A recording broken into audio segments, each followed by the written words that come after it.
राम राम दोस्तों।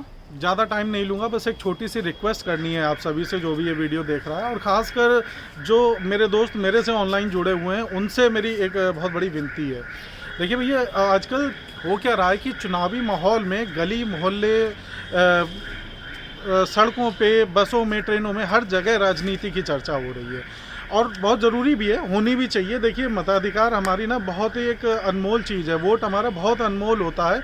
हमें 5 साल में एक बार मौका मिलता है वोट देने का, और ये काम जो है हमें बहुत ही सोच समझ के करना चाहिए।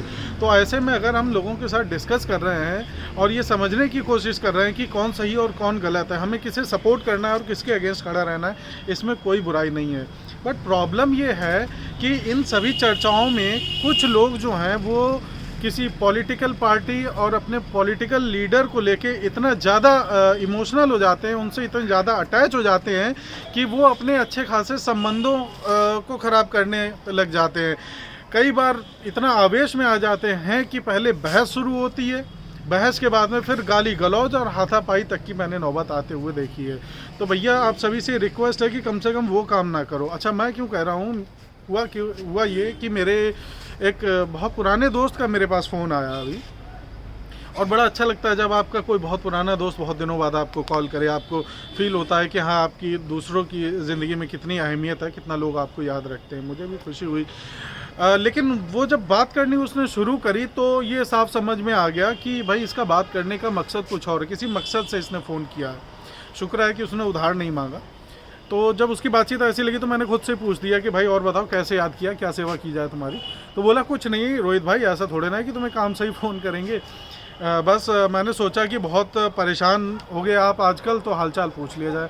मैंने कहा, नहीं, ऐसी कोई परेशानी नहीं चल रही। छोटी मोटी टेंशन प्रॉब्लम तो हर किसी की लाइफ में हमेशा ही चलती रहती हैं। तुम्हें किसी ने कुछ कहा क्या, तुम कैसे? बोल रहा, नहीं, आजकल तो सभी अंधभक्तों की फटी पड़ी है सरकार जो जा रही है आपकी। ये शब्द थोड़ा सा चुभ गया मुझे। देखिए, मैं क्या है कि मैं अखंड भाजपाई हूँ, भाजपा का सपोर्टर हूँ, ठीक है। क्यों हूँ वो चीज़ें हम बाद में डिस्कस करेंगे। खैर, अपनी बात पे आते हैं। तो भाई ने बोला कि सभी अंधभक्तों की फटी पड़ी है। मैंने कहा कि मेरी सरकार जा रही है, मुझे पता नहीं चला कि मेरे पिताजी कब मुख्यमंत्री बन गए। खैर, हमारी सरकार जा रही है, फटी पड़ी है। अब किसकी सरकार आ रही है, किससे हमारी फटेगी? बोला, अब हमारी सरकार आ रही है। हमने कहा, भाई बहुत बहुत बधाई, तुम मुख्यमंत्री बनने वाले हो। बोला, हम नहीं, मुख्यमंत्री बनेंगे भैया जी। हमने कहा, बहुत बहुत बधाई, फिर से तुम्हारे भाई साहब मुख्यमंत्री बनने जा रहे हैं। बोल रहा है कि हमारे भाई साहब नहीं, सूबे के भैया जी मुख्यमंत्री बनेंगे इस बार। मैंने कहा, भाई देख, एक बात सुन, सबसे पहली बात तो सरकार कहीं नहीं जा रही है, यूपी में रहेगी तो भाजपा। 10 मार्च के बाद ये वीडियो मेरा रख लो, उस दोस्त से भी मैं कह रहा हूँ ये वीडियो रख ले। 10 मार्च के बाद ये मेरे को ही वापस टैग करके भेज देना कि ये देख भाई, तूने क्या बोला था और ये क्या हुआ। हो सकता है, शुभकामनाएं हैं, हो सकता है कि उनके भैया जी मुख्यमंत्री बन जाएं। लेकिन मैंने उससे साफ शब्दों में कह दिया, मैंने कहा, सुन भाई, मैं अंधभक्त हूँ, अंधभक्त अच्छा हूँ, मुझे तेरी आंखों की ज़रूरत नहीं है। दोबारा मेरे से इस तरह के डिस्कशन के लिए कॉल मत करना। अगर कोई बात करनी है, अगर कायदे से बात करनी है तो ही कर। हालांकि फिर वो अफसोस जताने लग गया सारी बातें। लेकिन मेन बात मैं आपको ये बता रहा हूँ, एक रिक्वेस्ट आपसे ये इसलिए करने आया हूँ कि भैया, इलेक्शन के टाइम पे आप किसी नेता को हाय हेलो बोलिए, आमने सामने बोलिए या सोशल मीडिया पे बोलिए, बदले में आपको एक लंबा चौड़ा बड़ा संस्कारी सा प्रणाम आएगा, ठीक है ना। लेकिन इलेक्शन के बाद आप हाथ जोड़ के खड़े रहेंगे और आपके प्रणाम का जवाब जो है ना, वो हाय हेलो में भी नहीं आएगा, ठीक है ना। अभी इलेक्शन के टाइम पे आपके जो भैया जी, भाभी जी, दद्दू और चाचा बने हुए हैं ना, इलेक्शन ख़त्म होते ही, रिजल्ट्स आते ही, ये सब के सब साहेब बन जाएंगे। आपको ज़रूरत इनकी पड़ेगी, आप दरवाज़ों के चक्कर काटते रहेंगे और आप इनकी शक्ल भी नहीं देखने पाएंगे, ठीक है ना। साहब घर के अंदर बैठे रहेंगे, आपके पास खबर आ जाएगी कि भैया जी तो, विधायक जी तो दिल्ली में है, विधायक जी तो लखनऊ में है, ठीक है। तो ऐसे लोगों, और ये कई बार हुआ है, हर किसी के साथ हुआ है। आप जो भी मेरी बात को सुन रहा है, मैं गारंटी से बता रहा हूँ कि रिगार्डलेस ऑफ किस पॉलिटिकल पार्टी को आप फॉलो कर रहे हैं, किस लीडर को आप फॉलो कर रहे हैं, ये आपके साथ कभी ना कभी हुआ ही होगा।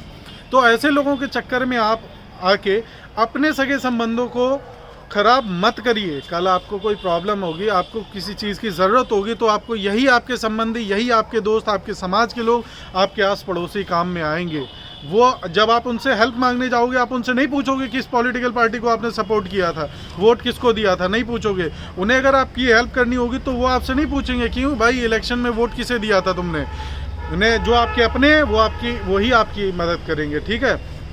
तो उन लोगों से अपने संबंध मधुर बनाए रखिए क्योंकि वही आपके अपने हैं, ठीक है। और बस फिलहाल आपके जो इसके अलावा आपको जिसे वोट देना है आप खूब सोचिए समझिए और अपने स्वविवेक का इस्तेमाल करिए और अपना डिसीज़न लीजिए। लास्ट में यही कहूँगा, संबंध अनमोल हैं, उनसे बढ़कर कुछ भी नहीं। अगर आपको लगता है कि उनसे बढ़कर कुछ है तो उसे भी आप अभी साइड में कर लीजिए। अपने संबंधों को बचाइए, मताधिकार का प्रयोग करिए, वोट देने ज़रूर जाइए। जय हिंद, जय भारत।